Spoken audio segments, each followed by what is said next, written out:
चलिए 7:15 हो गया, स्टार्ट करें।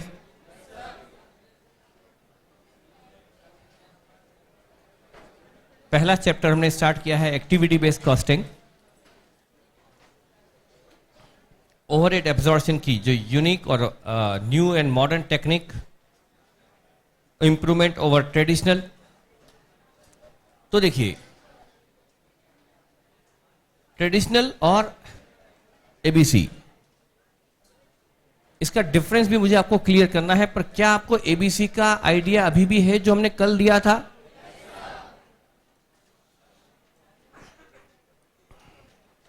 ट्रेडिशनल मेथड में सारे ओवरहेड को, टोटल ओवरहेड को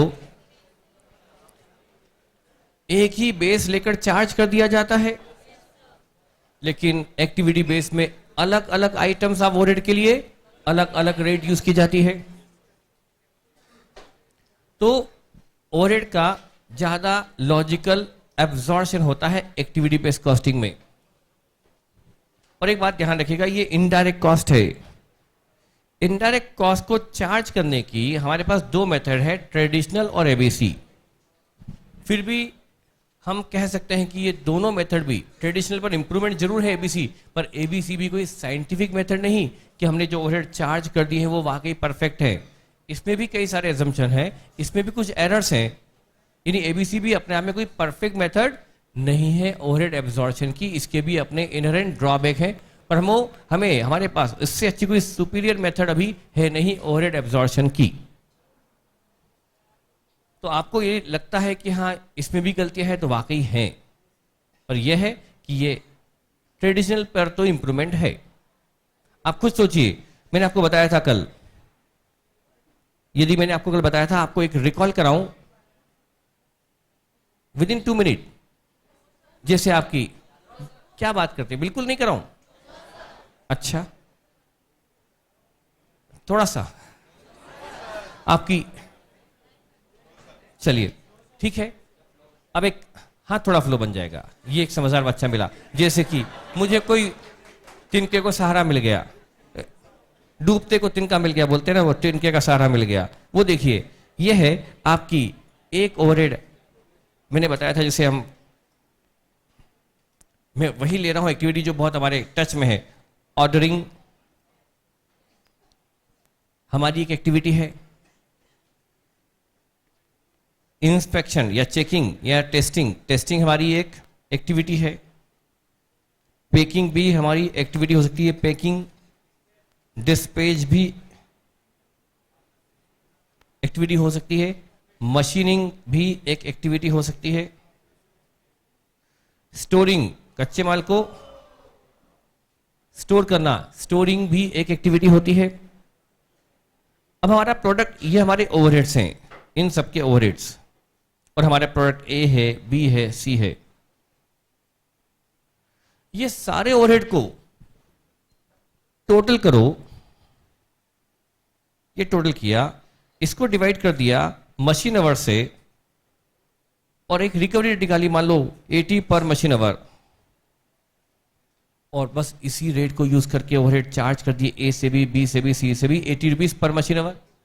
यानी आप इस स्टोर ओवरहेड को भी मशीन आवर के बेस पे चार्ज कर रहे हो, ऑर्डरिंग कॉस्ट को भी क्या देख के चार्ज कर रहे हो, जहां मशीन आवर ज्यादा वहां ओवरहेड्स ज्यादा। आप सारी कॉस्ट को सिर्फ मशीन आवर के बेस पे चार्ज कर रहे हो, जो कहीं से कहीं तक लॉजिकल नहीं है। तो बताइए क्या करना चाहिए? ये जो हमारा ऑर्डरिंग कॉस्ट है, उनको इन तीनों प्रोडक्ट पर किस रेशियो में बांटना चाहिए? Number order. और आप किस रेशियो में बांट रहे हो? Machine our. यदि आपकी स्टोर, अभी इसके हमको क्या है ये याद नहीं है, हमको लॉजिक पता नहीं कि स्टोरिंग के लिए क्या हमारा तरीका हो।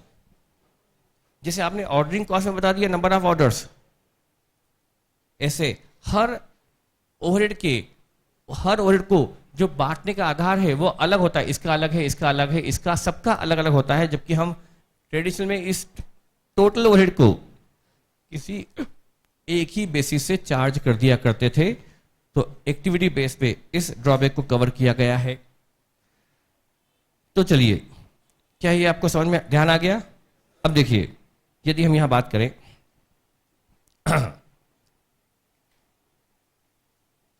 जो दोनों मेथड का डिफरेंस देखें, एक थी ट्रेडिशनल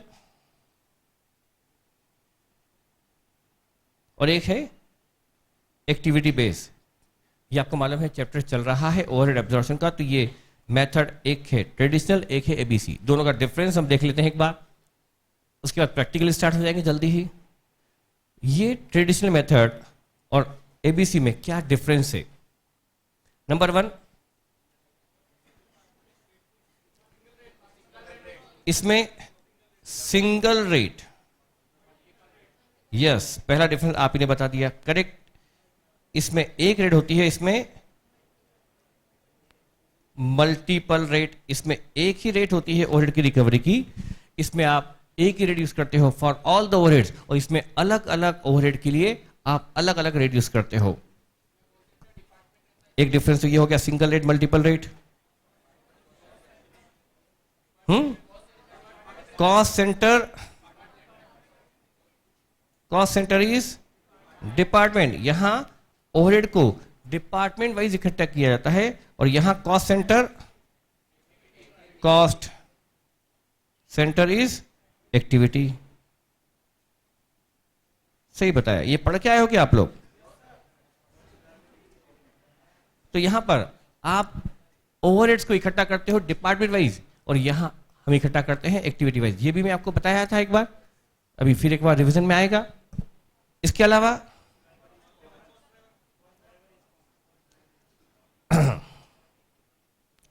अच्छा, एक डिफरेंस, यहां पर आपको ओवरहेड का ब्रेकअप चाहिए या टोटल चाहिए, और यहां पर ओवरहेड का एक्टिविटी वाइज ब्रेकअप चाहिए। देखिए आपका ये जो मेथड था ट्रेडिशनल, उसमें तो हम क्या करेंगे, ये सारे ओवरहेड को इकट्ठा करके, ये सारे ओवरहेड का टोटल भी पता है कि ये 80 लाख है, तो हम क्या करेंगे, 80 लाख टोटल ओवरहेड है, इसका ब्रेकअप पता नहीं किस किस एक्टिविटी के, 80 लाख को डिवाइड कर दो मशीन आवर से, लेबर आवर से। इसमें ब्रेकअप रिक्वायर्ड नहीं होता, इसमें ब्रेकअप रिक्वायर्ड होता है। इसमें हमारी इस मेथड में only total overhead is required. ये कोई एग्जाम पर्पज से नहीं, जस्ट नॉलेज के लिए है। ओनली टोटल ओवरहेड रिक्वायर्ड, और यहां ब्रेकअप ऑफ ओवरहेड, ब्रैकेट में एक्टिविटी वाइज ये रिक्वायर्ड है। यहां टोटल ओवरहेड से भी काम चल जाएगा, और यहां हर एक्टिविटी के आपको अलग अलग ओवरहेड चाहिए होंगे।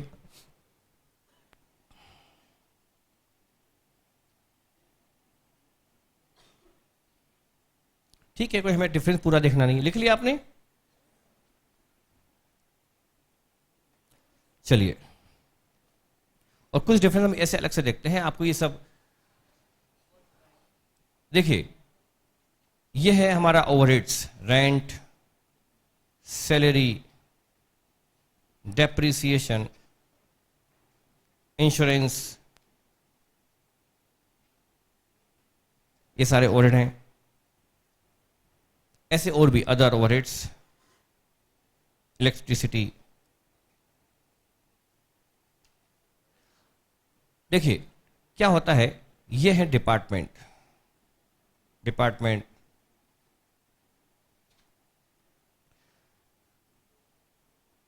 मान लीजिए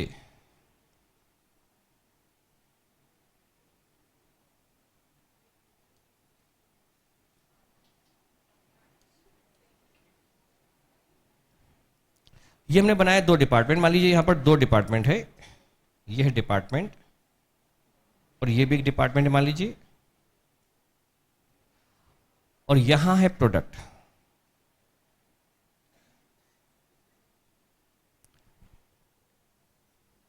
यह है ओवरहेड, यह है डिपार्टमेंट और यह है प्रोडक्ट। ओवरहेड्स को पहले कहां लेकर आते हैं? डिपार्टमेंट में। रेंट कितना इस डिपार्टमेंट का रेंट, ये ओवरहेड को हम इधर लेके आते हैं सारी। तो यहां पर ओवरहेड्स को पहले डिपार्टमेंट पर लेकर आते हैं कि ये रेंट कितना इस डिपार्टमेंट का, कितना इसका, ये सैलरी कितनी यहाँ की, कितनी यहाँ की, डेप्रेशन कहाँ का है, बीमा ये कौन से डिपार्टमेंट का है, इलेक्ट्रिसिटी कौन से डिपार्टमेंट की है। तो पहले हम ओवरहेड को डिपार्टमेंट वाइज कलेक्ट करते हैं। तो ये हमारा क्या होता है, कॉस्ट पूल। ये क्या हो गया, कॉस्ट पूल यानी डिपार्टमेंट। जहां हम लागत को इकट्ठा करते हैं वो हमारा होता है कॉस्ट पूल। तो यहां डिपार्टमेंट कॉस्ट पूल होता था।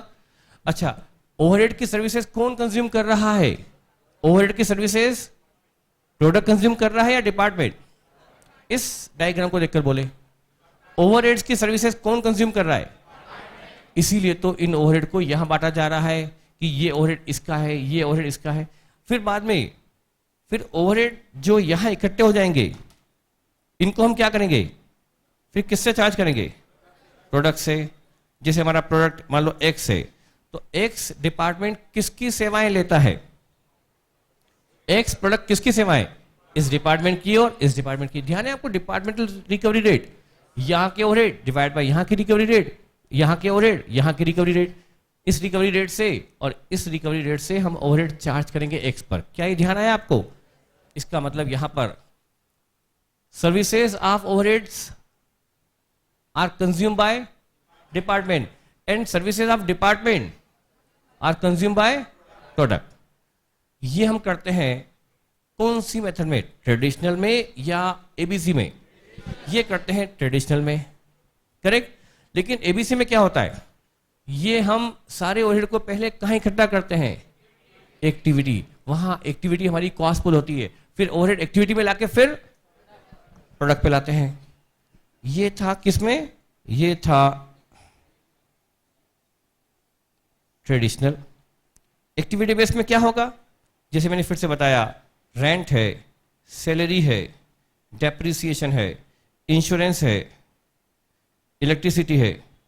यहां क्या होगी, कॉस्ट पुल के नाम पर क्या होगी, कॉस्ट पुल जहां लागतों को इकट्ठा किया क्या होगी, एक्टिविटी होगी। यहां पर एक्टिविटी 1, एक्टिविटी 2, एक्टिविटी 3, एक्टिविटी 4। हम सारे ओवरहेड को पहले कहां लाएंगे, एक्टिविटी में लाएंगे। और फिर ये हमारा प्रोडक्ट है एक्स है, ये प्रोडक्ट इस एक्टिविटी की कितनी सेवाएं लेता है, इस एक्टिविटी की कितनी सर्विसेज लेता है, इसकी कितनी और इसकी कितनी। तो यहां पर तरीका क्या है, ओवरहेड्स को कौन कंज्यूम करता है, एक्टिविटी, और एक्टिविटी को कौन कंज्यूम करता है, प्रोडक्ट कंज्यूम करता है। खैर ये सब कहानी किस्से से ज्यादा मतलब नहीं, अल्टीमेटली बस कहना यह है कि हम ओवरहेड को पहले एक्टिविटी वाइज कलेक्ट करते हैं और फिर इस एक्टिविटी से ओवरहेड हम प्रोडक्ट पे चार्ज करते हैं। ठीक है, ये कौन सा है, एबीसी। ठीक है, हाँ अब एक काम करते हैं, क्या थ्योरेटिकली आपको बिल्कुल क्लियर हो गया।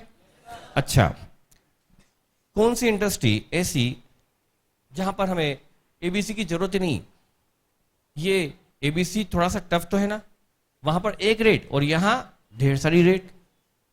तो ओवरहेड को एब्जॉर्प्शन, ओवरहेड का एब्जॉर्प्शन ज्यादा इजी किसमें है, ट्रेडिशनल में। वहां एक ही रेट से ओवरहेड एब्जॉर्ब होते हैं, यहां ढेर सारी 2, 3, 4 जितनी एक्टिविटी उतनी रेट। यहां थोड़ा लेंदी प्रोसेस होती है ओवरहेड का एब्जॉर्प्शन। कौन सी इंडस्ट्री के लिए एबीसी नहीं, ट्रेडिशनल ही ठीक है। यदि यस, जहां प्रोडक्ट, यदि मान लो किसी इंडस्ट्री में एक ही प्रोडक्ट है तो सारे ओवरहेड उसी प्रोडक्ट के है ना, तो फिर ये क्या करने की जरूरत है कि किस एक्टिविटी की सेवाएं, कौन सा प्रोडक्ट ज्यादा कंज्यूम कर रहा, कौन सा कम। मुझे बताइए, क्या वहां पर एक्टिविटी की जरूरत है, सिंगल प्रोडक्ट कंपनी है तो सारे ओवरहेड किसके हैं, सारे ओवरहेड उसी के हैं।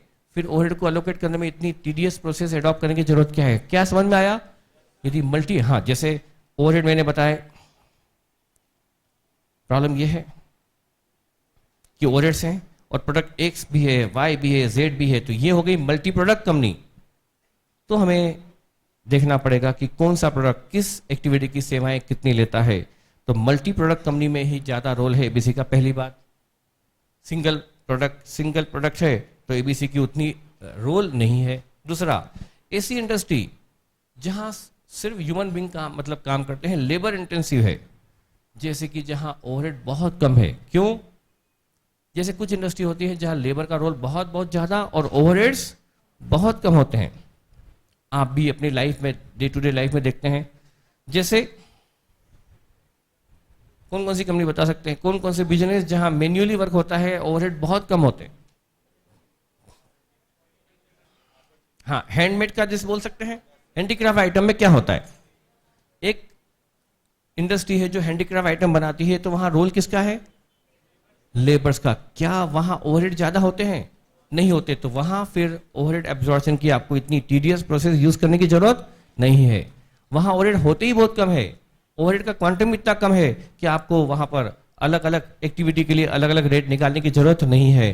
तो लेबर इंसेंटिव इंडस्ट्री में भी जहां ओवरहेड काफी कम होते हैं, वहां पर भी हमें एक्टिविटी बेस्ड यूज करने की जरूरत नहीं पड़ती। चलिए, वो सब थ्योरेटिकल मैटर है, वो आपको थ्योरी टीचर बताएंगे। क्या हम सीधे प्रैक्टिकल पे आ जाए? प्रैक्टिकल में मैं आपको पहले एक एग्जाम्पल करा के फिर इसकी स्टेप लिखाऊंगा। 3 या 4 स्टेप है छोटी छोटी। मैं आपको चाहता हूं कि मैं एक छोटा सा एग्जाम्पल करवा दूं दोनों मेथड से, तो बेटर रहेगा।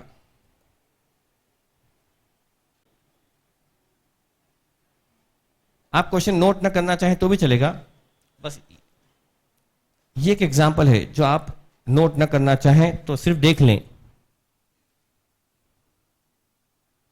देखिए, सिर्फ दोनों मेथड को समझने के लिए, ट्रेडिशनल और एक्टिविटी को समझने के लिए एक एग्जांपल है।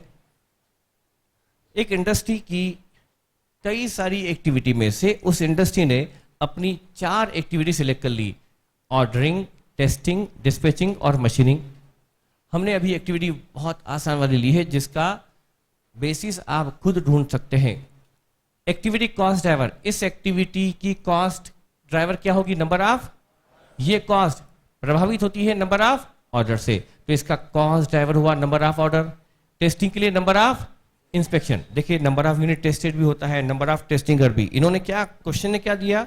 Number of inspections. मान लो किसी प्रोडक्ट में 4 बार चेकिंग होती है, 4 बार इंस्पेक्शन होता है, और किसी में 6 बार होता है।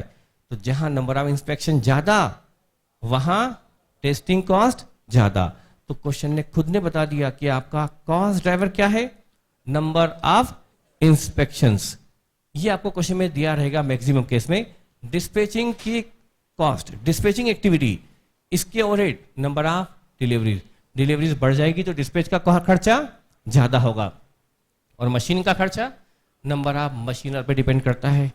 ये 4 एक्टिविटी, ये चारों के कॉस्ट ड्राइवर, और ये है एक्टिविटी कॉस्ट पुल। मतलब ये पोस्ट नहीं, एक्टिविटी कॉस्ट पुल है ये इस एक्टिविटी के ओवरहेड, ये इस एक्टिविटी के ओवरहेड, ये हो गया एक्टिविटी कॉस्ट पुल। और ये जो ड्राइवर है, उस ड्राइवर, कॉस्ट ड्राइवर, उसका क्वांटम, ये कॉस्ट लगी है ऑर्डरिंग की। और नंबर ऑफ ऑर्डर्स कितने रहे हैं? 1200 ऑर्डर्स रहे हैं। ये क्या आ गया? कॉस्ट ड्राइवर की क्वांटिटी। अच्छा, ये ओवरहेड, ये कॉस्ट ड्राइवर, और ये कॉस्ट ड्राइवर का क्वांटम 1200 ऑर्डर। इंस्पेक्शन कितने हुए? कुल 500 बार। डिलीवरीज कितनी दी गई? 600। कुल मशीन कितने घंटे चली? 5000। अब हमको दी है information related to job number 108। ये एक ऑर्डर हमारे पास आया, एक जॉब हमारे पास आया, उसका नंबर 108 है। इसमें 300 मशीन के घंटे लगे, इसके लिए 50 ऑर्डर दिए गए, इसके लिए 8 बार इंस्पेक्शन हुआ, इसके लिए 5 बार डिस्पैच किया गया। बस यही क्वेश्चन है। आपको कहा है find out overhead to be charged from above job using traditional method and using ABC. अब देखिए, बहुत इजी सा क्वेश्चन है। यदि आपको ये, अब मुझे लेकिन एक चीज समझ में नहीं आ रही। एक तरफ कहते हैं मशीन के घंटे 300 और यहां बोलते हैं 5000। एक मिनट, हम सोचते हैं यहां नंबर ऑफ ऑर्डर्स 50 और यहां बोलते हैं 1200, कहीं गड़बड़ है शायद। ये मुझे यही का ये लिखना पड़ेगा। कुछ गड़बड़ नहीं लग रही आपको? सही है। यहां ऑर्डर, नंबर ऑफ ऑर्डर 1200 और यहां नंबर ऑर्डर से वो 50 बोल रहे हैं। ये पर्टिकुलर जॉब के हैं, ये किसी एक जॉब के हैं नंबर 108 के, और ये पूरी इंडस्ट्री के कई सारे जॉब्स के हैं। ये पूरी इंडस्ट्री का डेटा है। उसमें जॉब नंबर 108, 109, 110, 120, 140 कई सारे जॉब साल भर में एग्जीक्यूट हुए होंगे। उन सबको मिलाकर ये क्वांटम है। तो ये ओवरहेड पूरी फैक्ट्री के हैं या इस जॉब के? इस जॉब के अलग से तो ओवरहेड लगते भी नहीं, क्योंकि तो इनडायरेक्ट कॉस्ट है। तो ये ओवरहेड भी पूरी फैक्ट्री के हैं और ये नंबर ऑफ ऑर्डर भी पूरी फैक्ट्री के हैं, और हमें सिर्फ इस जॉब पर जो ओवरहेड चार्ज किए जाने हैं वो पता करना है कि कितने ओवरहेड इस पर चार्ज किए जाएंगे। तो क्या करना पड़ेगा, क्या करना होगा? एक मेथड एक्टिविटी बेस्ड और एक मेथड ट्रेडिशनल। ट्रेडिशनल मेथड का सोचिए क्या करेंगे।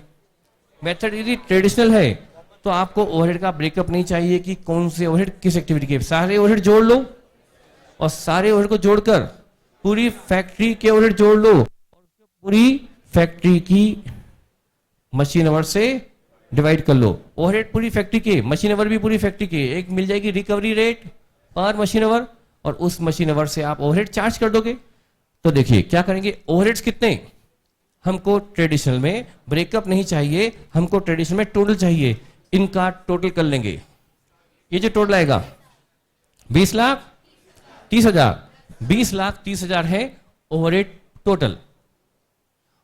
और ट्रेडिशनल में ये नहीं देखते कि किसके लिए कौन सा बेस, उसको डिवाइड करो मशीन आवर 5,000 से, 406 क्या आ गई ओवरहेड रिकवरी रेट पर मशीन आवर 40। ये ट्रेडिशनल मेथड कहती है। चाहे ऑर्डरिंग कॉस्ट है, उसने तो ऑर्डरिंग कॉस्ट को भी किससे डिवाइड कर दिया, मशीन आवर से। ऑर्डरिंग कॉस्ट क्या निकल गई, ऑर्डरिंग कॉस्ट पर ऑर्डर निकल गई या पर मशीन आवर निकल गई? आपकी ट्रेडिशनल मेथड का तरीका तो देखिए, ordering cost per machine our, कोई लॉजिक ही नहीं बैठता है, पर कर रहे हैं हम। तो हमें ट्रेडिशनल में टोटल ओवरहेड को मशीन आवर से डिवाइड करके रेट निकाल ली है।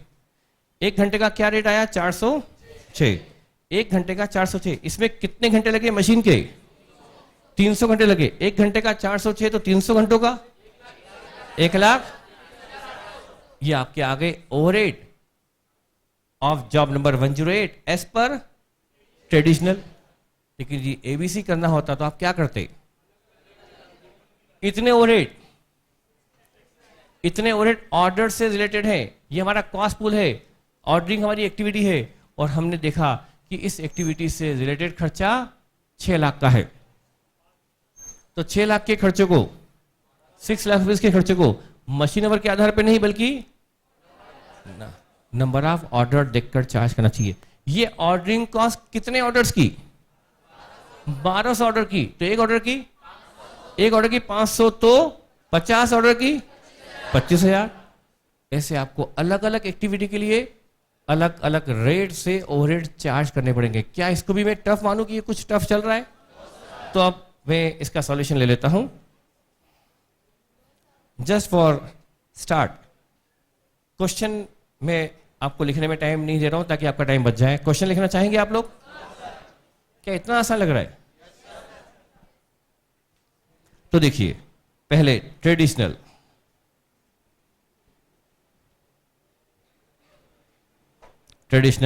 मेथड।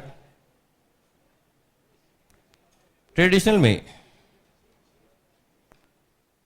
हम निकालेंगे total overheads ₹20 lakh 30,000 divide by total machine hours 5,000। Rate I है ₹406 पर मशीन आवर। ट्रेडिशनल में हमने सारे ओवरहेड को मशीन आवर से डिवाइड कर दिया, रेट आ गई पर मशीन आवर। देखा जाए तो हमने ऑर्डरिंग कॉस्ट भी निकाली है पर मशीन आवर, इंस्पेक्शन कॉस्ट भी निकाली है पर मशीन आवर, डिस्पैच कॉस्ट भी निकाली है पर मशीन आवर, सारी कॉस्ट निकाली है पर मशीन आवर। अब क्या करेंगे, यहां पर जॉब नंबर 108 कितने machine our, 300 machine our at the rate of 406 कितना आ गया, 1,08,000। ये आ गया machine total overhead absorb on job number 108।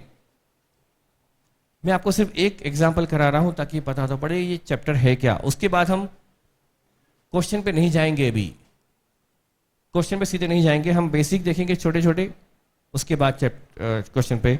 ये तो खैर जस्ट फॉर इंट्रोडक्शन है, चैप्टर का इंट्रोडक्शन। हटाओ इसको। ये है जॉब नंबर 108 के ओवरहेड 1,21,800। अब क्या करना है? अगला एबीसी। एबीसी का अपना एक तरीका है, वो देखिए क्या करना है। इसके अंदर जो फर्स्ट स्टेप होगी ना, फर्स्ट स्टेप में आपको क्या करना है? आपको फर्स्ट स्टेप में रिकवरी रेट निकालनी है।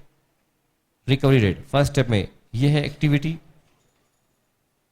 ये है एक्टिविटी। एक्टिविटी नंबर 1 क्या थी? ऑर्डरिंग। दूसरी क्या थी? टेस्टिंग। तीसरी थी डिस्पैच, और चौथी थी मशीन। यहां ओवरहेड्स,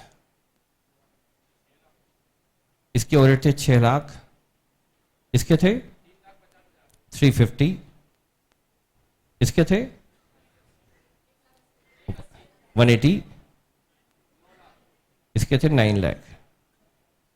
इसके टोटल से में मतलब नहीं, ट्रेडिशनल में टोटल से मतलब था, यहां मतलब नहीं टोटल से। अब यहां पर volume of cost driver, volume of cost driver, मैं शॉर्ट में चल रहा हूं अभी थोड़ा। 1200 ऑर्डर्स, इसके 500 इंस्पेक्शंस, 600 डिलीवरीज, और 5000 मशीन आवर। अब देखिए, ये जो ओवरहेड है, साल भर में 6 लाख ओवरहेड लगे हैं और साल भर में 1200 ऑर्डर दिए गए हैं, तो cost per order, cost per cost driver, cost per driver लिखता हूं मैं शॉर्ट में, कितनी? 500 पर ऑर्डर। 3,50,000 डिवाइड बाय 500, 3.5 लाख जो खर्चा हुआ है उसमें 500 बार इंस्पेक्शन हुए हैं, तो ये खर्चा 500 इंस्पेक्शन का है। एक इंस्पेक्शन का खर्चा निकाल लो, 700 रुपीज पर इंस्पेक्शन। इधर 300 रुपया पर डिलीवरी, और ये 180, ये हमने निकाली रिकवरी रेट हर एक्टिविटी की अलग अलग। जहां हमने ट्रेडिशनल में सिर्फ एक रेट यूज की थी, यहां हमने 4 रेट निकाली है, अलग अलग एक्टिविटी की अलग अलग रेट निकाली है। जस्ट फॉर इंट्रोडक्शन में क्वेश्चन करवा रहा हूं, इसका प्रेजेंटेशन और अच्छा होना जरूरी है। पर ध्यान रखें, मैं यहां पर आपको प्रेजेंटेशन बहुत बहुत बहुत अच्छा भी दे सकता हूं, सिस्टमेटिक, वो दूंगा भी सही, लेकिन एग्जाम में मान के चलिए कि कॉस्टिंग का इतना लेंदी पेपर आता है, कॉस्ट प्लस क्यूटी मिलाकर, कि जो प्रेजेंटेशन की उम्मीद आप करते हो कि बहुत अच्छा होगा, पॉसिबल ही नहीं है कि आप वहां कुछ कर पाओगे। आपको जबरदस्त स्पीड से पेपर सॉल्व करना पड़ता है। वहां पर ये स्पीड आपकी कई बार इतनी फास्ट रहती है कि आप प्रेजेंटेशन वहां ज़्यादा नहीं मेंटेन कर पाओगे। तो आपको थोड़ा ध्यान तो रखना है, पर 100% नहीं। यदि आपने वाकई ध्यान दिया प्रेजेंटेशन पे, तो आपको हो सकता है पेपर 60 मार्क का अटेम्प्ट हो और बाकी मान लो पेपर छूट जाएगा। तो ये आपको भी नहीं करना है कि प्रेजेंटेशन पे लग गए तो पेपर छूट गया। आपको मेंटेन करना है, दोनों में बैलेंसिंग करनी है। चलिए, ये हमने निकाली है रिकवरी रेट पर एक्टिविटी, हर एक्टिविटी की अलग अलग रेट। अब क्या करना है? अब ये हमको ओवरहेड चार्ज करना है। क्या करना है? जॉब नंबर 108 पर ओवरहेड चार्ज करना है। पहला ओवरहेड कौन सा है? ऑर्डरिंग एक्टिविटी का। ऑर्डरिंग की रिकवरी रेट क्या है? 500 रुपीज पर ऑर्डर। मल्टीप्लाई में क्या करना पड़ेगा? कितने ऑर्डर है? 50, तो इसके ऑर्डर्स हैं एट द रेट ऑफ 500 पर ऑर्डर। 25,000 के ओवरहेड चार्ज करती हैं हमने ऑर्डरिंग एक्टिविटी से। दूसरा टेस्टिंग है ना, टेस्टिंग की एक्टिविटी के ओवरहेड कितने? इसकी रिकवरी रेट है 700 रुपया पर इंस्पेक्शन। एक बार इंस्पेक्शन होता है तो 700 रुपये खर्चा लग जाता है। बताइए इस जॉब नंबर 108 में कितनी बार इंस्पेक्शन हुए? 8 बार हुए, 8 इंस्पेक्शंस। एक बार का 700 रुपये खर्चा तो 8 बार का 5600 खर्चा हो गया। फिर डिलीवरीज, कौन सा खर्चा? डिस्पैच। डिस्पैच में रेट क्या है? 300। एक बार डिलीवरी दी जाती है तो खर्चा होता है 300 रुपए का। ऐसी कितनी डिलीवरी दी गई? 5 डिलीवरीज दी गई, 5 डिलीवरीज, 1500। लास्ट, मशीनिंग भी एक एक्टिविटी है। रेट है 180 पर मशीनर। कितने घंटे मशीन चली इस जॉब के लिए? 300 घंटे रहे मशीन के। 1 घंटे का 180, 300 घंटे का 54,000।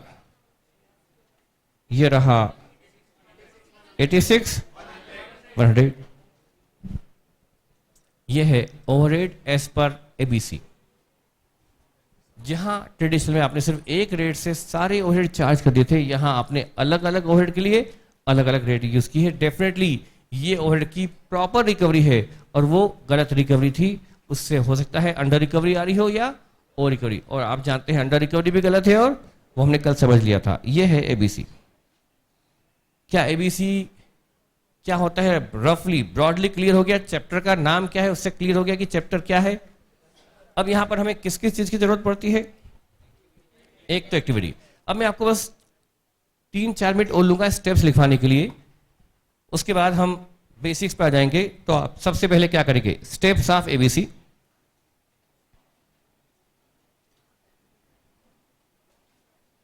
एक इंडस्ट्री को अपने यहां यदि एबीसी कॉस्टिंग फॉलो करनी है तो उसे क्या क्या करना होगा? नंबर 1, सिलेक्शन ऑफ की मेजर एक्टिविटीज।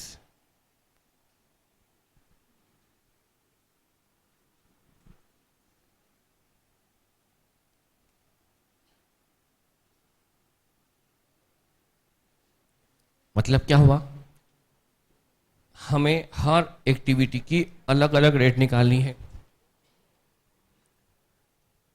क्या अलग अलग एक्टिविटी निकालनी है मालूम है, पर इंडस्ट्री में एक्टिविटी कोई 2 4 5 तो होती नहीं है, ढेरों होती है। तो क्या हर एक्टिविटी की रेट निकालना पॉसिबल है? यदि इंडस्ट्री में 70 एक्टिविटी है तो क्या 70 रेट निकालकर ओवरहेड चार्ज करना फिजिबल? ठीक है, लॉजिकल तो है, पर क्या प्रैक्टिकली फिजिबल है? इतनी एक्यूरेसी भी रिक्वायर्ड नहीं है। तो फिर क्या करें उस केस में? यदि हमारे पास 70 एक्टिविटी है, 65 एक्टिविटी है, 68 एक्टिविटी है, तो क्या करें? उस सारी 70-50 एक्टिविटी में से कुछ खास एक्टिविटी सिलेक्ट कर ली जाए, छोटी मोटी एक्टिविटी को मर्ज कर दिया जाए किसी एक हेड में। जिससे हमारा अकाउंटिंग में हम क्या करते हैं, छोटे मोटे खर्चों के लिए एक हेड बनाते हैं, जैसे मिसलेनियस एक्सपेंसेस, ऑफिस एक्सपेंसेस बनाते हैं ना, शॉप एक्सपेंसेस, उसमें 10-12 तरह के खर्चे डाल देते हैं। सैलरी हेड है तो सैलरी उसमें क्या किया कि सैलरी ऑफ वॉचमैन ने, सैलरी ऑफ प्यून ने, सैलरी ऑफ अकाउंटेंट ने, सैलरी सब आ जाती है ताकि हमारे नंबर ऑफ हेड्स कम हो जाए। तो अकाउंट में भी हम क्या करते हैं, अकाउंट हेड का सिलेक्शन करते हैं। ऐसे आप ढेर सारी एक्टिविटी में से कुछ की एक्टिविटी सिलेक्ट कर लो। एग्जाम में हमें ये नहीं करना पड़ेगा, एग्जाम में आपको ये एक्टिविटी डी रहेगी, गिवन रहेगी, लेकिन प्रैक्टिकली बता रहा हूं कि इंडस्ट्री को सबसे पहले क्या करना पड़ेगा, अपनी न्यूमेरियस एक्टिविटी में से कुछ की एक्टिविटी को सिलेक्ट करना पड़ेगा। तो पहला काम तो होगा कुछ एक्टिविटीज का, कुछ खास एक्टिविटी का सिलेक्शन करना। ये प्रैक्टिकली इंडस्ट्री को करना पड़ेगा, एग्जाम में हमें नहीं करना पड़ेगा। ठीक, selection of cost driver for above activity. जो हमने एक्टिविटी सिलेक्ट कर ली है, यदि 6 या 7, एग्जाम में आपको अधिक से अधिक एक्टिविटी आएगी 5 या 6, बहुत हो गई, से हो गई, ज्यादा नहीं आती, 4, 5, 6 इतनी एक्टिविटी आती है। प्रैक्टिकली 8 एक हो सकती है। आपने यदि 8 एक्टिविटी सिलेक्ट की है तो अब एक्टिविटी को सिलेक्ट करने के बाद क्या करो, हर एक्टिविटी का क्या होता है, एक कॉस्ट ड्राइवर, वो ढूंढो। एग्जाम में आपको ढूंढना कभी नहीं पड़ेगा, ये मैं सिर्फ प्रैक्टिकली बता रहा हूं, एग्जाम में आपको कॉस्ट ड्राइवर ढूंढ कर दिया रहेगा, आपको बस उसको यूज करना है। तो लेकिन प्रैक्टिकली क्या करना पड़ेगा, आपको कॉस्ट ड्राइवर ढूंढना पड़ेगा।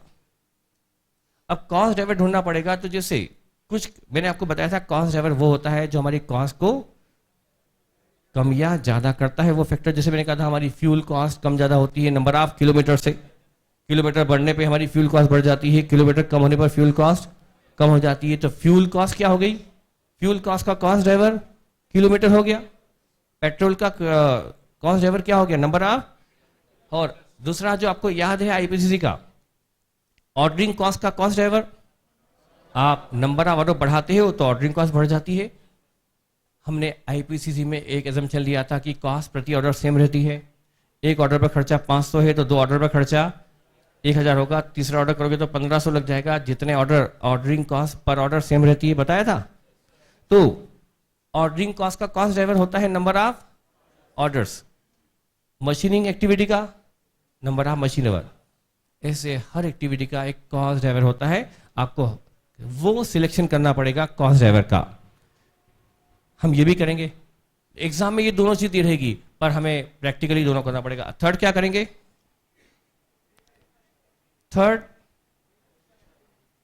जैसे मैंने तीसरी एक्टिविटी में, एक मिनट थोड़ा भूल रहा हूं, जैसे मैं आपको बताऊं, क्या मुझे आप बता सकते हो, जैसे कि ये हमने एक, तो इससे तो आपको समझ में आ ही जाएगा ना। जैसे आपने ये एक्टिविटी सिलेक्ट कर ली, ये एक्टिविटी सिलेक्ट कर ली आपने 5, ये सिलेक्ट कर ली, ये एक्टिविटी सिलेक्ट कर ली, इसका कॉस्ट ड्राइवर भी सिलेक्ट कर लिया कि इसका कॉस्ट ड्राइवर क्या है, ये कॉस्ट ड्राइवर है, ये है, ये है, इसका ये है, इसका ये है। जैसे कि ये ऑर्डरिंग है तो इसका आपने नंबर ऑफ ऑर्डर्स ये आपने सिलेक्ट कर लिया। 2 काम तो हमने कर लिया, बताओ तीसरा काम मैं क्या करूं, ओवरहेड का collection of overhead taking activity as a cost pool. अब हम क्या करेंगे, ओवरहेड को कलेक्ट करेंगे एक्टिविटी वाइज। इस एक्टिविटी के कितने ओवरहेड, इस एक्टिविटी के कितने ओवरहेड, हर एक्टिविटी के ओवरहेड पता करेंगे। एग्जाम में 10 में से 8 क्वेश्चन में यह भी दिया रहता है। एक आध 2 क्वेश्चन है जिसमें आपको एक्टिविटी के ओवरहेड थोड़े बहुत कैलकुलेट करने पड़ते हैं, बाकी 10 में से 8 क्वेश्चन में आप देखेंगे कि आपको हर एक्टिविटी के ओवरहेड दे ही दिए गए होते हैं। आप सोचेंगे सबको दे दिया जाता है तो हमें करना क्या है, एक्टिविटी दे दी जाती है, कॉस्ट ड्राइवर दे देते हैं, एक्टिविटी कॉस्ट पूल यानी ओवरहेड भी दे देते हैं, ये भी दिया होता है। अब आप सोचेंगे अब क्या चाहिए, बहुत कम क्वेश्चन में निकालना पड़ता है, बाकी में दिया रहता है। ये भी हमने, तो ये क्या निकालेंगे, इसको क्या बोलेंगे, एक्टिविटी कॉस्ट पूल। मतलब हम हर एक्टिविटी के ओवरहेड पता कर लेंगे। चलो ये भी पता कर लेंगे, ये हमारी अगली स्टेप होगी। अब क्या पता करेंगे, क्या करूं, सीधे कैसे निकल जाएगी रिकवरी, ओवरहेड को डिवाइड किससे करूंगा, तो नंबर ऑफ क्या चाहिए, वॉल्यूम ऑफ कॉस्ट ड्राइवर, यानी आपके ऑर्डर्स कितने, ये सब समझ में आया। इसके बाद क्या होगा, इसको इससे डिवाइड करके आप निकालोगे रिकवरी रेट। तो चलिए क्या स्टेप लिखूं इसके बाद, collection of overhead,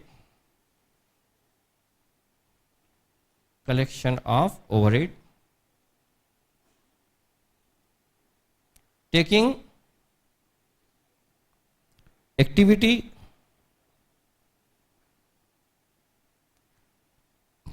as cost pool. आपको एक्टिविटी वाइज ओवरहेड इकट्ठा करना है।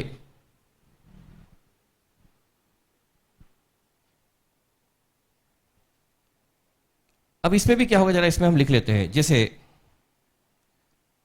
ये कैसे होगा, collection of overhead taking activity as cost pool. जैसे यहां लिखेंगे, मैं इसमें थोड़ा सा आगे जाके बता रहा हूं, थोड़ा सा। एक होती है हमारी मेन एक्टिविटी,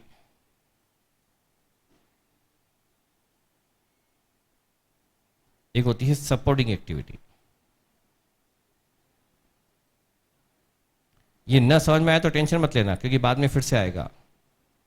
मेन एक्टिविटी, मान लो ये एक्टिविटी मेन है हमारी,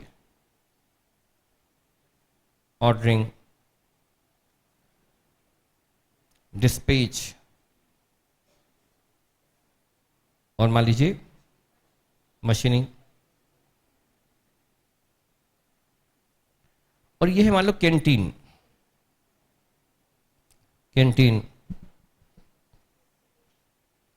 और रिपेयर एंड मेंटेनेंस। ऑर्डरिंग हमारी मेन एक्टिविटी है, डिस्पैच हमारी मेन एक्टिविटी है, मशीनिंग हमारी मेन एक्टिविटी है, लेकिन कैंटीन, कैंटीन पर भी खर्चा होता है। इंडस्ट्री कैंटीन मेंटेन करती है, उस पर खर्च करना पड़ता है, जहां पर स्टाफ को, वर्कर को सस्ता सब्सिडाइज फूड दिया जाता है। एक एक्टिविटी और है रिपेयर मेंटेनेंस, ये भी एक्टिविटी है पर इसको मेन एक्टिविटी नहीं मानते। खास तो 3 है, जैसे आपको याद हो आईपीसीसी में प्रोडक्शन डिपार्टमेंट और सर्विस डिपार्टमेंट होते हैं ना, ऐसे यहां क्या हो गया, मेन एक्टिविटी और सपोर्टिंग एक्टिविटी। हम क्या करेंगे, देखेंगे कुछ खर्चों का अलोकेशन करेंगे। क्या अलोकेशन वर्ड याद आया? जैसे सैलरी ऑफ डिस्पैच क्लर्क, एक वाउचर आता है सैलरी ऑफ डिस्पैच क्लर्क, हम उस सैलरी को सीधा सीधा यहीं दिखा देंगे या बांटना पड़ेगा? सीधे यहां दिखा देंगे। तो ये क्या हो गया, उस खर्चे का, हमने उस खर्चे को, कुछ खर्चों को क्या करना पड़ेगा, अलोकेट, और कुछ खर्चे का क्या करना पड़ेगा, जैसे किराया। अब किराया जो लगा है वो ऑर्डरिंग डिपार्टमेंट भी के लिए भी है, डिस्पैच भी जगह यूज करता है, मशीनिंग डिपार्टमेंट भी जगह यूज करता है, इवन कैंटीन में भी जगह काम आ रही है, और रिपेयर की एक्टिविटी के लिए भी थोड़ी जगह काम आती है। तो किराए को हमें क्या करना पड़ेगा, इन सभी एक्टिविटी में बांटना पड़ेगा। तो कुछ खर्चों का क्या होगा, अपॉर्शनमेंट। क्या आप समझते हैं ना अपॉर्शनमेंट? जब खर्चा 2 या 2 से ज्यादा विभागों के कॉमन बेनिफिट के लिए होता है तो उसे हमें किसी लॉजिकल ग्राउंड पर सारे विभागों में बांटना पड़ता है। तो आप कुछ करोगे अलोकेशन, कुछ करोगे अपॉर्चुनिमेंट, फिर क्या करोगे, फिर करोगे, अच्छा हमें जो रिकवरी रेट निकालनी है वो 5 की या सिर्फ 3 की? 3 की निकालेंगे। तो इन 2 एक्टिविटी में जो ओवरहेड इकट्ठा हुआ है उसका क्या करें, इन तीनों को बांट दें। जैसे कैंटीन का खर्चा बांट दें इनके नंबर ऑफ वर्कर के रेशियो में, तो वो क्या होगा, एग्जाम में सब हमको देखिए 90% क्वेश्चन में 10 में से 9 क्वेश्चन मिलेंगे जिसमें आपको ये सब कुछ नहीं दिया हुआ है, सिर्फ एक क्वेश्चन कहीं मिल जाए गलती से जिसमें सपोर्टिंग एक्टिविटी का हो। पर मैं तो 100% लेके चल रहा हूं कि हमें कोई भी इतने इजी चैप्टर में हम 1% गुंजाइश नहीं छोड़ेंगे एग्जाम में हमसे क्वेश्चन ना हो, 1% भी नहीं, क्योंकि ये क्वेश्चन हमारा सबसे बड़ा सपोर्ट होता है, सबसे ईजी यही आता है, इसमें गलती ना हो। इसमें मैं 100% बताना चाहूंगा आपको, भले अभी इनिशियली तकलीफ हो। तो ये हम सपोर्टिंग एक्टिविटी भी लेकर चल रहे हैं। तो इसके ओवरहेड फिर हम क्या करेंगे यहां, फिर बाद में इसके बाद क्या करेंगे, रीडिस्ट्रीब्यूशन।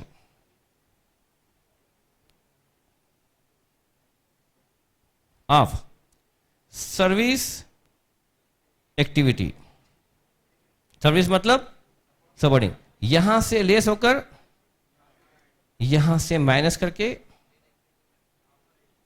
यहां प्लस कर देंगे, यहां प्लस, यहां प्लस, यहां प्लस, और यहां से माइनस माइनस कर देंगे। ये हो गए, ये क्या हो गया, total overhead of each activity. यही क्या हो गया, एक्टिविटी कॉस्ट पुल। ये हो गया एक्टिविटी कॉस्ट पुल। इस तरह से हम ओवरहेड को इकट्ठा करेंगे एक्टिविटी वाइज। क्लियर है ये? फिर अब क्या करेंगे, इस एक्टिविटी का जो कॉस्ट ड्राइवर है, जैसे हमारी ये एक्टिविटी है ऑर्डरिंग, तो साल, ये ओवरहेड साल भर के हैं ऑर्डरिंग के, तो पता क्या करेंगे, साल भर के नंबर ऑफ ऑर्डर्स, तो हमको पता करने पड़ेंगे कॉस्ट ड्राइवर का वॉल्यूम। चौथी स्टेप क्या हो गई, स्टेप कौन सी है ये, 4th, क्या पता करेंगे, finding of volume of cost driver. Volume मतलब क्वांटिटी,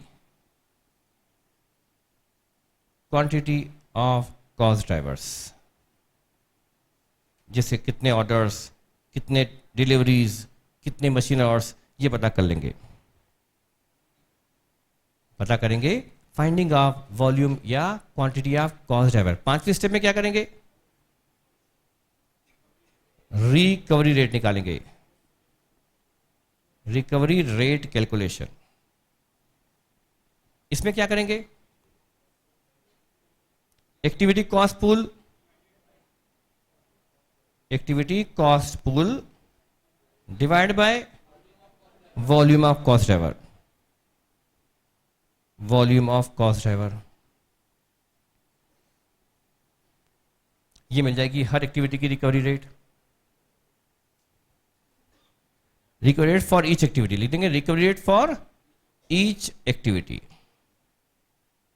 हर एक्टिविटी की हम निकाल लेंगे रिकवरी रेट। बस बाद में क्या करेंगे, overhead absorption, overhead absorption as per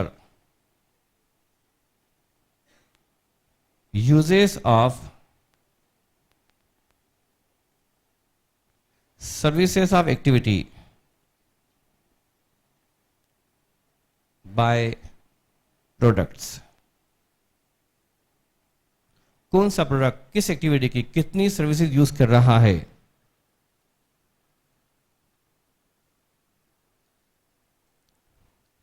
क्या है लैंग्वेज टफ लगी आपको ये वाली? क्या लिखा? एब्जॉर्प्शन करना है कैसे, कौन सा प्रोडक्ट किस एक्टिविटी की कितनी सर्विसेज कंज्यूम कर रहा है, उसके हिसाब से चार्ज करेंगे ओवरहेड। चलो ये आपको समझ में आया नहीं होगा मेरे ख्याल से। जैसे जैसे जॉब नंबर 8 ने, जॉब नंबर 8 ने ऑर्डरिंग की कितनी सेवाएं यूज करी, ऑर्डरिंग एक्टिविटी की 50 सेवाएं यूज करी, यानी 50 बार इसने ऑर्डर दिलवाया। जॉब नंबर 108 के लिए 50 बार ऑर्डर देना पड़ा, तो मतलब इस जॉब ने ऑर्डरिंग एक्टिविटी की 50 सर्विसेज यूज करी, टेस्टिंग की 8 और डिस्पैच की 5। ये है कंजम्पशन या usages of services by product, correct. यही हमने ओवरहेड चार्ज कर दिया इस मेथड से, ठीक है। अब मुझे बताइए इसमें जनरली जो क्वेश्चन होते हैं, जनरली जो क्वेश्चन होते हैं, जितने क्वेश्चन आते हैं 70% एक्टिविटी दी रहती है, एक्टिविटी दी रहती है, एक्टिविटी के कॉस्ट ड्राइवर दिए होते हैं कि उसका ड्राइवर क्या है, उसके ओवरहेड दिए होते हैं, और एक्टिविटी के कॉस्ट वॉल्यूम भी दिए होते हैं। एक्टिविटी दी होती है, उसके ओवरहेड दिए होते हैं, कॉस्ट ड्राइवर के वॉल्यूम दिए होते हैं, तो बस क्या करना पड़ता है। अब आपको सोचना चाहिए ना, जब सब कुछ दिया होता है तो हमको करना क्या है। वाकई इस तरह के चैप्टर में कुछ भी नहीं करना होता है, बहुत कम हमारा रोल रहता है। इसको डिवाइड करके रेट निकाल लो और उस रेट को कहीं यूज करो, अप्लाई करो। तो ये बहुत इजी चैप्टर है, पर इसके हम थोड़ा कॉम्प्लिकेशन इसमें ला सकते हैं और कुछ छोटा मोटा कॉम्प्लिकेशन तो रहेगा, क्योंकि सीए फाइनल का चैप्टर है ये कॉस्टिंग का। तो आई थिंक एक्टिविटी का बेसिक खत्म हो गया, थ्योरेटिकल पार्ट। अब हम शुरू करेंगे इसका प्रैक्टिकल पार्ट।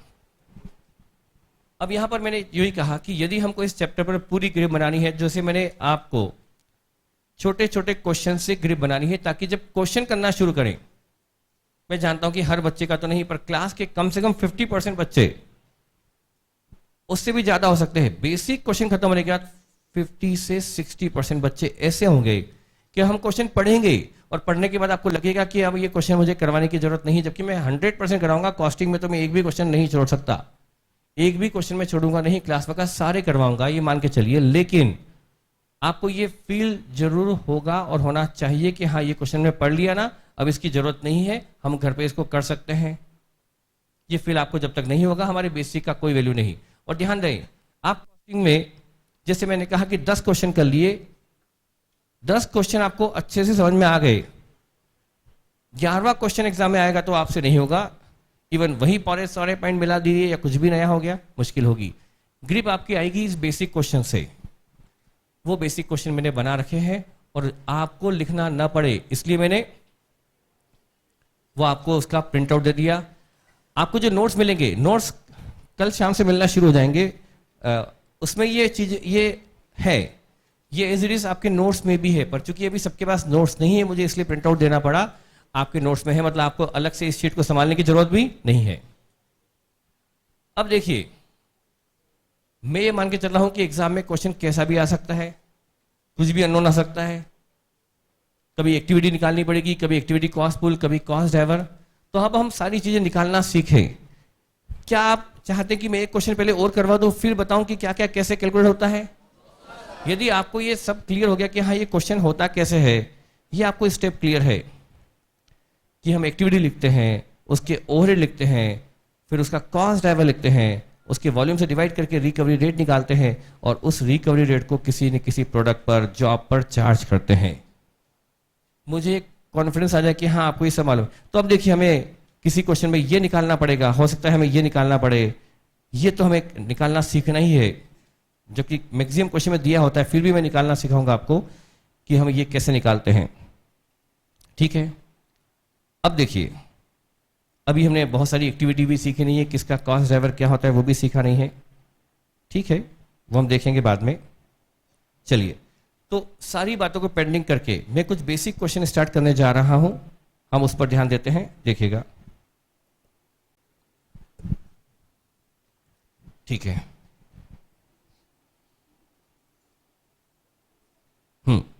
ये हमारा पहला क्वेश्चन है बेसिक का। बेसिक क्वेश्चन में आप इंटरेस्ट लीजिए, यदि आपको चैप्टर में ग्रिप बनानी है तो आप इसको बोरियत से नहीं बल्कि इंटरेस्ट से लीजिए कि हमें बेसिक क्वेश्चन में ग्रिप बनानी है, तो चैप्टर हमारे लिए बहुत आसान होगा। चैप्टर के जितने भी कॉम्प्लिकेशन है सब हम बेसिक के थ्रू कवर कर लेंगे।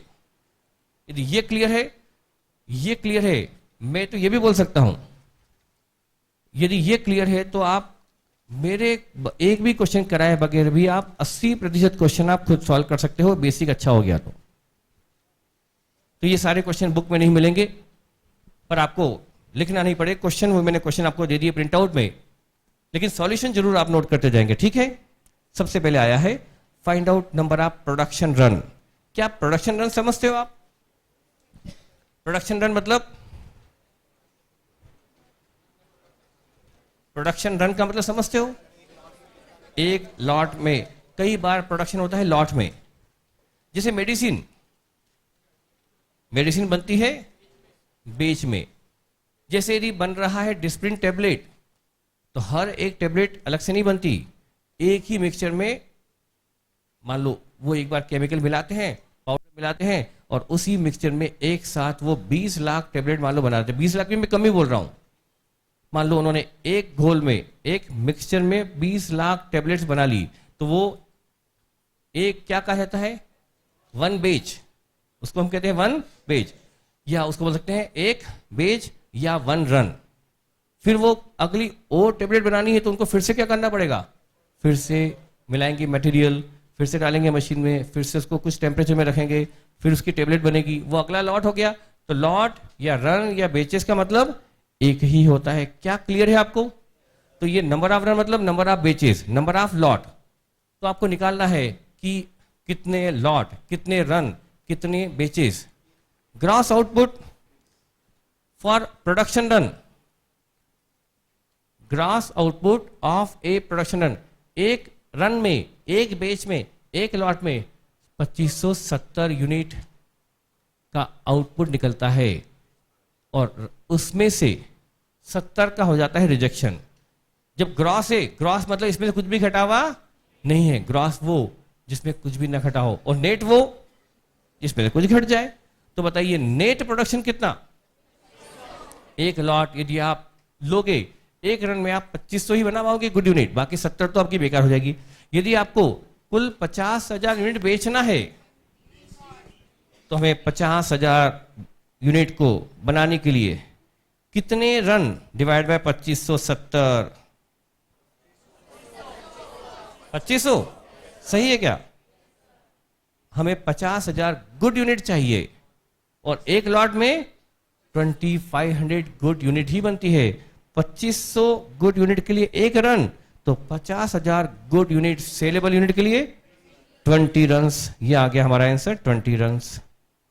यदि किसी क्वेश्चन में नंबर ऑफ रन निकालना पड़े, आपके नंबर ऑफ रन्स आपका कॉस्ट ड्राइवर है, तो आपको नंबर ऑफ रन निकालने पड़ेंगे, तो इस तरह से निकाल लेंगे हम।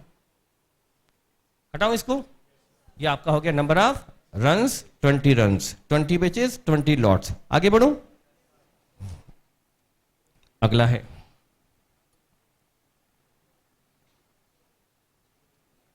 Second, setup cost per setup. वही सेटअप मतलब कितने सेटअप, कितने रन, कितनी बेचेस।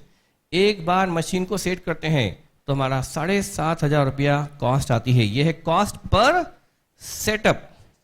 एक लॉट, एक बेच, एक बार मशीन चालू करते हैं तो हमारा खर्चा 7,500 आता है। ये है कॉस्ट पर सेटअप। हमें 45,000 यूनिट को प्रोड्यूस करना है। एक बार में 5,000 बनती है प्रोडक्शन पर सेटअप, लेकिन उसमें से 80 यूनिट रिजेक्ट हो जाती है पर सेटअप। बताइए टोटल सेटअप कॉस्ट कितनी? 67। देखिए 45,000 यूनिट चाहिए, एक बार में कितनी बनेगी? 5,000 बनेगी ना, 80 तो खराब हो जाएगी। 45,000 गुड यूनिट के लिए हमें 9 सेटअप लेने पड़ेंगे। 9 क्या आ गए? Number of setups. अब एक सेटअप का खर्चा 7,500 है एक सेटअप का, तो 9 सेटअप का खर्चा 67,500 होगा। 45,000 गुड यूनिट के लिए हमें 9 सेटअप लेने पड़ेंगे। एक बार में आपकी 5,000 बनती है क्रॉस 5,000 80, 80 खराब, गुड 5,000। 45,000 गुड यूनिट के लिए हमें 5,000 के हिसाब से 9 सेटअप चाहिए और 7,500 खर्चा एक सेटअप का आता है। कुल खर्चा 67,500 होगा। हटा दूं इसको।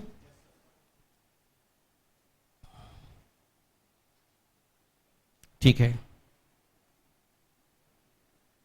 Find out number of orders of factory.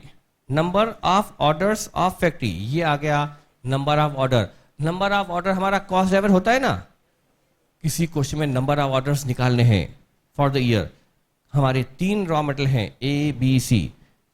A raw material की हमें वार्षिक आवश्यकता 67,500 केजी लगता है कच्चा माल, बी लगता है 92,000 केजी, सी की हमें एनुअल रिक्वायरमेंट 32,000 केजी की होती है। ईओक्यू मतलब समझते हो? Economic order quantity. नहीं, हमें एक बार में कितना ऑर्डर देते हैं? एक बार में 900 केजी मंगाते हैं। ए रॉ मटेरियल का ईओक्यू 900 केजी है, एक बार में 900 मंगाएंगे। बी का ईओक्यू 400 केजी है और सी का ईओक्यू 1600 केजी है। आपको बताना है पूरी फैक्ट्री के, ऑफ द फैक्ट्री, फैक्ट्री के बताना है ना। आपको पूरी फैक्ट्री के नंबर ऑर्डर बताना है। बाकी लोग भी इंटरेस्ट लें। आप सीए फाइनल में जरूर हैं, पर आप अभी अभी आईपीसी से आए हैं। फाइनलिस्ट तब होंगे जब आप में फाइनल जैसा लेवल आ जाएगा। अभी अपने आप को सिर्फ आईपीसी का छोटा बच्चा मानकर, अपना ईगो एक तरफ रखकर क्वेश्चन करने में बिल्कुल इंटरेस्ट ले। देखिए 67,500 डिवाइड बाय 900 केजी मंगाते हैं। 900 केजी के लिए एक ऑर्डर लगता है, तो 67,500 केजी मंगाने के लिए 75 ऑर्डर्स लगेंगे। ये वैसे मुझे करवाने की जरूरत ही नहीं होना चाहिए, फिर भी मैं करवा रहा हूं। 92,000 केजी माल चाहिए कच्चा माल, एक बार में 400 केजी मंगाते हैं, तो हमें 220 230 ऑर्डर्स लगेंगे बी वाला रॉ मटेरियल अरेंज करने के लिए। और सी वाला मंगाने के लिए 32,000 केजी आवश्यकता है साल भर की, एक बार में 1600 केजी मंगाते हैं, तो हमें 20 ऑर्डर देने पड़ेंगे। 325 हमारे आ गए number of orders of the factory for the year. Correct?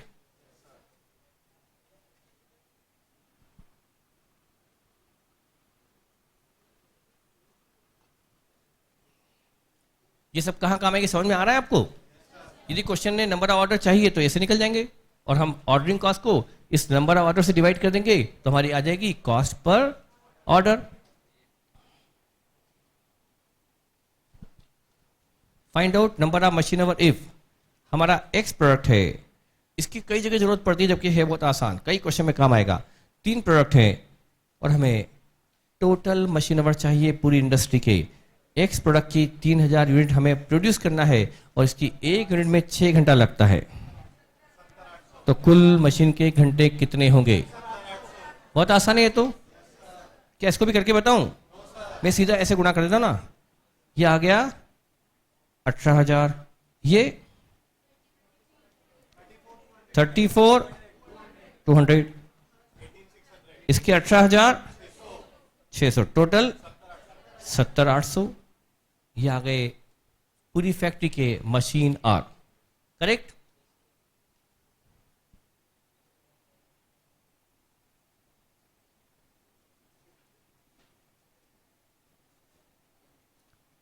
Find out number of orders, फिर वही नंबर ऑर्डर्स ए बी और सी, तीन तीन क्या है, ये है प्रोडक्ट, ये है product, three products, three product हैं। ए प्रोडक्ट की एनुअल रिक्वायरमेंट कितनी, 1500 यूनिट्स। मैं लिख देता हूं 1500 यूनिट्स, लिख लीजिए इसको, क्योंकि मेरे ही बनाए हुए क्वेश्चन है, ये यूनिट लिखना रह गया होगा। बी प्रोडक्ट की 3100 यूनिट की एनुअल रिक्वायरमेंट है और सी प्रोडक्ट की 2700 यूनिट की एनुअल रिक्वायरमेंट है। और ये क्या है, raw material usages per unit of finish goods. X और वाई दो कच्चे माल हैं, एक्स 5 लगता है, और मैंने यूनिट ये नहीं लिखा कितना, क्या लिख दूं, 5 kg लिख दूं क्या सब, इन kg लिख देता हूं, इन kg। रॉ मटेरियल एक्स लगता है 5 kg ए को बनाने में, यही रॉ मटेरियल एक्स 4 kg लगता है बी को बनाने में, और सी को बनाने में 9 kg लगता है। और इसका ईओक्यू कितना है, ईओक्यू फॉर एक्स का ईओक्यू 170 है और वाई का ईओक्यू, तो आपको निकालना है नंबर ऑफ ऑर्डर्स, आपको निकालना है नंबर ऑफ ऑर्डर्स।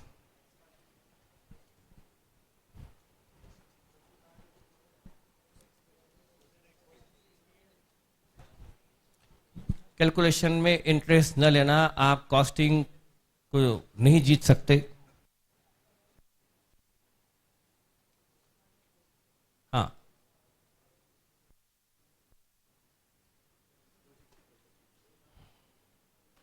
ये आपका जो धीरे धीरे आपका कैलकुलेशन पावर छोटे से लेकर अच्छे लेवल तक जाएगा, वही बाद में काम आने वाला है। अचानक आपका लेवल नहीं बढ़ सकता, आप सीधे फाइनल लेवल पे अभी नहीं आ सकते। आपका फाइनल लेवल का कॉस्टिंग तब होगा जब आप 2 चैप्टर 3 चैप्टर पढ़ लेंगे, तब लगेगा हम फाइनल कॉस्टिंग में आ गए हैं। 260 आया क्या? देखिए मैं निकालता हूं फॉर एक्स,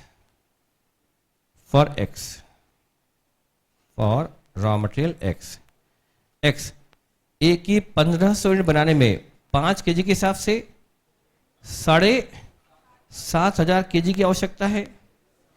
जब हम ए बनाएंगे, बी की 3100 यूनिट बनेंगे और हर यूनिट में 4 kg चाहिए, 12400 kg कच्चा माल बी के लिए चाहिए। और जब सी प्रोडक्ट बनाएंगे उसकी 2700 यूनिट बनानी है और हर यूनिट के लिए 9 kg चाहिए, 24,300 आ गया kg। कितना हो गया? 44,200। ये 44,200 क्या आ गया? हमें 44,000, 44,200 kg एक रॉ मटेरियल साल भर में चाहिए। 44,200 एक बार में कितना मंगाएंगे? 170 kg, 44,200, 260 ऑर्डर्स आ गए एक्स मटेरियल के लिए। करेक्ट? क्या ऐसे वाई के बताऊं? ऐसे एक्स के लिए आ गए इतने, तो वाई के लिए बोलिए 460 टोटल हो जाएंगे। क्या टोटल की जरूरत? हाँ, टोटल ऑर्डर्स 720, ये आ गए total number of orders of the factory. सही है ना?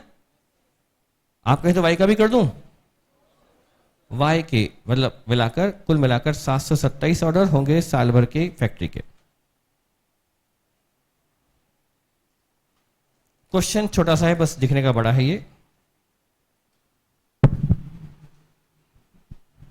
ये तो हमने कॉस्ट ड्राइवर की कैलकुलेशन सीखी है और वो आगे भी आएगी। क्वेश्चन में थोड़ा चेंज लाने के लिए बस, बाकी क्वेश्चन अभी और आएंगे। कॉस्ट ड्राइवर का कैलकुलेशन और पढ़ेंगे हम। अभी तो एक नया पॉइंट, एक कंपनी है, company identified following activities to be used in activity based costing. Company ने अपनी ये 3 एक्टिविटी सेलेक्ट कर ली है। मशीनिंग, स्टोरिंग होगा, बोरिंग, स्टोरिंग और पैकिंग एंड फॉरवर्डिंग 3 एक्टिविटी है। अब आपको कैसे भी करके, जब एक्टिविटी 3 है तो आपको सारे ओवरहेड कैसे भी करके इन तीनों में इकट्ठे करने हैं। आपको चौथी एक्टिविटी मान के चलनी ही नहीं है, कोई भी ओवरहेड नहीं बचे जो कहीं कैसे भी करके आपको सारा खर्चा इन 3 एक्टिविटी में कलेक्ट कर देना है, मशीनिंग, स्टोरिंग एंड पैकिंग। अब आपको नीचे दिया है from the following information find out overhead of 3 activity as a cost pool. आपको तीनों एक्टिविटी के ओवरहेड पता करने हैं। आपको पता करने हैं ओवरहेड किस एक्टिविटी के, इन तीनों एक्टिविटी के हमको ओवरहेड पता करने हैं। नीचे हमको दे रखे हैं आइटम ऑफ ओवरहेड। ये ओवरहेड है सैलरी ऑफ स्टोर ऑफ, जैसे machine maintenance, machine maintenance allocate होगी या पोर्शन होगी? मशीन मेंटेनेंस का खर्चा सीधे सीधे कहां डाल देंगे? कुछ ना कहा जाए तो मशीन में डाल देंगे। Salary of store officer storing में, सैलरी ऑफ सिक्योरिटी गार्ड, ये सिक्योरिटी गार्ड तो तीनों में होगा। सिक्योरिटी गार्ड तीनों एक्टिविटी के लिए होगा ना, उसको हम नीचे देखेंगे बाद में। इसको क्या करना पड़ेगा? अपॉर्शन करना पड़ेगा। Consumption of packing material, packing material consume किया, कहां की? Packing and forwarding. फिर है एक्सपेंसेस ऑफ मशीन ऑपरेशन, ये अलोकेट होगा मशीनिंग में। फिर है डेप्रिसिएशन ऑफ पैकिंग मशीन, ये पैकिंग एंड फॉरवर्डिंग में। कैंटीन एक्सपेंसेस अपॉर्शनमेंट होगा सभी में। नीचे लिखा है canteen expenses are to be apportion to machine and storage in the ratio of 3:2, 60-40, and salary of security guard is to be apportioned to machine, packing and canteen in the ratio of 6:2। ये कहां से homework? ये तो अभी करना पड़ेगा। Canteen का खर्चा किस किस में बांटना है? मशीन और, यानी कैंटीन की सेवाएं सिर्फ कौन कौन लेता है? मशीन एक्टिविटी और स्टोर। कौन सी एक्टिविटी कैंटीन का खर्चा नहीं बियर करेगी? पैकिंग एंड फॉरवर्डिंग वाले स्टाफ कैंटीन की एक्सपेंसेस को बियर नहीं करेंगे। कैंटीन का खर्चा हमें इन 2 एक्टिविटी में बांटना है, मशीनिंग और स्टोरिंग में। अच्छा, क्या कैंटीन हमारी मेन एक्टिविटी है या सपोर्टिंग? तो जो खर्चा कैंटीन में आएगा वो खर्चा बाद में बढ़ेगा सिर्फ 2 एक्टिविटी में। लेकिन नीचे का है सिक्योरिटी गार्ड का खर्चा किस किस में बढ़ेगा? तीनों में, मतलब नहीं, तीनों में नहीं, 2 तो मेन एक्टिविटी है और कैंटीन सपोर्टिंग एक्टिविटी है। सिक्योरिटी गार्ड का खर्चा बढ़ेगा 3 एक्टिविटी। 3 कौन सी? 2 तो मेन एक्टिविटी और तीसरी सपोर्टिंग एक्टिविटी, बराबर। तो हम सबसे पहले किसका खर्चा बांटे? सबसे पहले सिक्योरिटी गार्ड का खर्चा बांटेंगे, थोड़ा पहली में, थोड़ा दूसरी में, थोड़ा कैंटीन में भी। फिर कैंटीन का खर्चा, जब कैंटीन के खर्चे में सिक्योरिटी गार्ड का खर्चा जुड़ जाएगा, उसके बाद हमको मिलेगा कैंटीन के टोटल एक्सपेंसेस। समझ में आया क्या बोला मैंने? कैंटीन के टोटल एक्सपेंसेस कब पता पड़ेंगे? जब उसमें सिक्योरिटी गार्ड का खर्चा जुड़ जाए। तो देखिए सॉल्यूशन कैसे बनेगा। मैं यहां लिखता हूं main activity,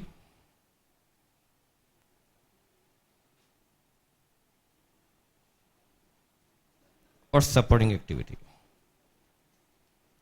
support activity.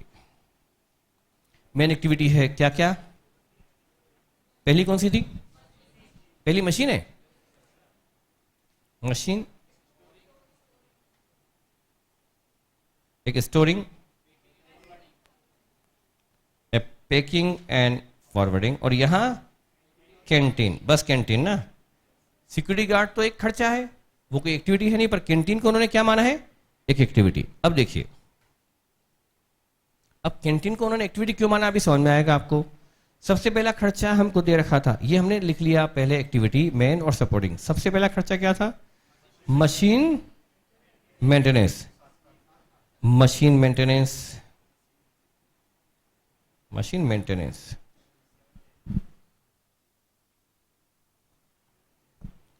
Machine maintenance 7 lakh.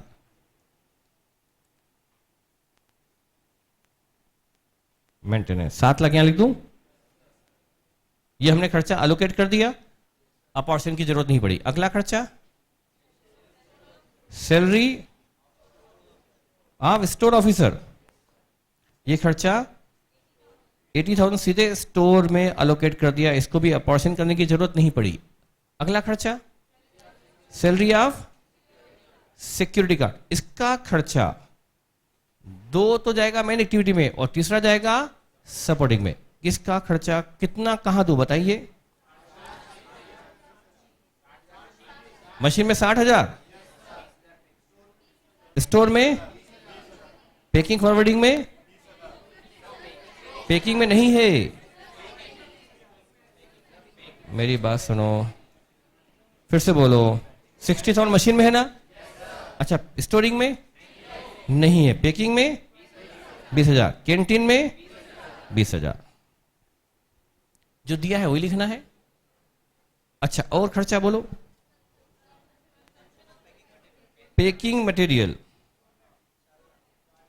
Packing material पूरा पूरा पैकिंग फॉरवर्डिंग में अलोकेट कर देंगे, इसको ऑपरेशन करने की जरूरत नहीं है। ये हम क्या सीख रहे हैं? ओवरहेड का कलेक्शन। ये सीख रहे हैं collection of overhead activity wise. और कैंटीन, अरे मशीन ऑपरेशन, मशीन ऑपरेशन कितना? 3,50,000 मशीन में आएगा पूरा पूरा। और डेप्रिसिएशन ऑफ ये जगह आ जाएगा 80,000 पैकिंग में आ गया। बस अब जो कैंटीन एक्सपेंसेस, अच्छा कैंटीन एक्सपेंस दिए क्या? कैंटीन के एक्सपेंसेस सपोर्टिंग एक्टिविटी में 5,000 यहां जोड़ देंगे, पूरा पूरा कैंटीन में अलोकेट कर देंगे। अब हमारे पास खर्चा ये हो गया टोटल। अभी रीडिस्ट्रीब्यूशन बचा है, टोटल बोलिए। इधर 11 लाख आया,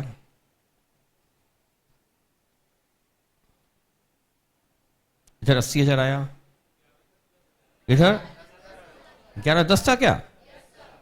11,10,000, 5 लाख और 25,000। चूंकि हमारी एक्टिविटी 3 ही मेन है तो कैसे भी करके हमें सारा खर्चा 3 ही में लाना है, पर अभी हमारा खर्चा 4 में बटा हुआ है। तो हम कैंटीन के खर्चे को क्या करेंगे? यहां से कैंटीन को लेस करके रीडिस्ट्रीब्यूशन करेंगे। 15 किस में? मशीन में 15 और 10 किस में? स्टोर्स में। बस ये हमने पढ़ लिया, ये समझ लिया। Collection of overhead, taking activity as a cost pool. 1125, 90,000, बस 5 लाख। अब चूंकि मेन एक्टिविटी 3 है तो रिकवरी रेट भी 3 निकलेगी।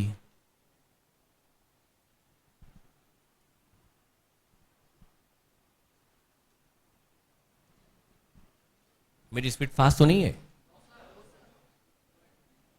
स्लो चलेगी, स्लो चल सकती है इनिशियली, उसमें मुझे कोई तकलीफ नहीं, फास्ट नहीं होना चाहिए। लिख लिया आपने? तो हमने इस क्वेश्चन से क्या सीखा? पहले शुरू के जो क्वेश्चन थे 4, उससे सीखा कैलकुलेशन ऑफ कॉस्ट ड्राइवर, उससे सीखा कलेक्शन ऑफ ओवरहेड। ठीक है। Distribute selling and distribution overhead to product A, B and C. Distribute selling and distribution overhead to product A, B and सी।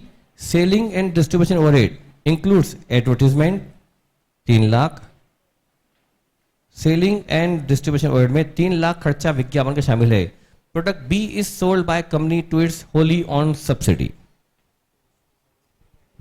अच्छा, प्रोडक्ट बी कंपनी अपनी ही किसी subsidiary company को बेचती है।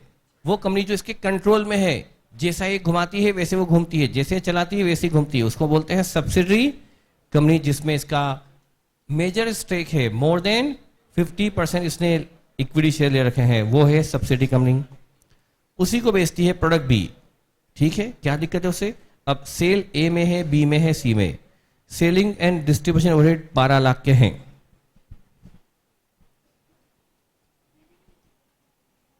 अब हमें selling overhead, selling and distribution overhead जिसमें 3 लाख रुपए का विज्ञापन का खर्चा शामिल है, ये ओवरहेड हमें एबीसी प्रोडक्ट में बांटना है। तो बांट दो, 12 lakh divide by in the ratio of sale. 3 lakh का जो खर्चा विज्ञापन का है, क्या वो खर्चा भी बी बियर करेगा? बी प्रोडक्ट की सेल के लिए विज्ञापन की जरूरत नहीं पड़ती। तो विज्ञापन सिर्फ किस किस के लिए होता है? ए और सी के लिए होता है advertisement.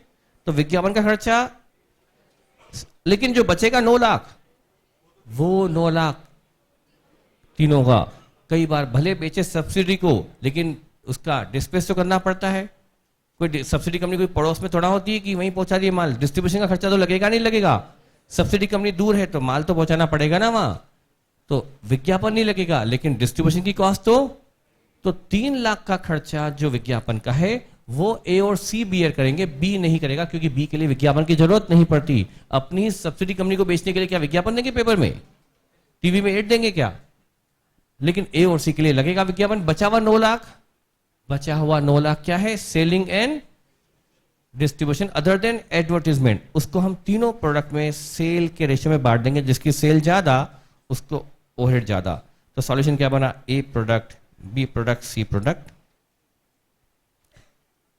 Advertisement ₹3 lakh to A and C only. ये खर्चा सीधा सिर्फ ए और सी को बटेगा। To A and C only in 8:5 ratio. तो हम इस 3 लाख को 8 और 5 के सेल रेशो में बांट देंगे। कितना कितना आया? 184, 16, 615, 615। बी को कुछ नहीं मिलेगा, 115, 385। अच्छा, इधर other selling and distribution ₹9 lakh. ये तीनों को to A B and C ratio होगा 8, 4, 5।